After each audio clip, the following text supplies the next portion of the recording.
یجیب المضطر اذا دعاہ ویکشف السوء. جو یہ پڑھے گا اب سنیے اس کو کیا کیا ملے گا. سب سے پہلے کہ اس آیت کو جو ہر نماز کے بعد پڑھے گا اس کے بعد اگر وہ دعا کرے گا اللہ رب العزت فی الفور اس کی اس دعا کو قبول فرمائیں گے. اور اگر فی الفور قبول فرمائیں گے. اور اگر اللہ اپنے علم سے جانتے ہیں کہ تھوڑی دیر بعد اس کا قبول ہونا ضروری ہے تھوڑی دیر بعد قبول کریں گے. اس ورد کا کرنے والے کی اولاد کو اچھے رشتے ملیں گے.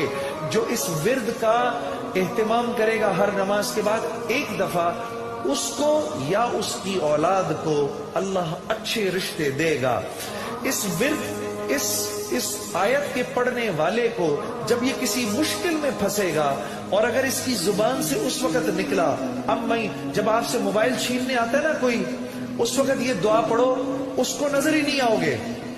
اس کو نظر ہی اس ظالم کو آپ نظر ہی نہیں آئیں گے. یہ میں آپ کو بتا رہا ہوں میری گردن پکڑ لینا. اگر کسی کو دیکھو کہ موبائل چھیننے آ رہا ہے یہ دعا پڑھو امن یجیب المضطر اذا دعاہ ویکشف السوء. اللہ اس ظالم کو ہمت ہی نہیں دے گا آپ کے پاس آنے کی. اور اگر کوئی غم مسلسل 6-7 دنوں سے آپ کی طرف متوجہ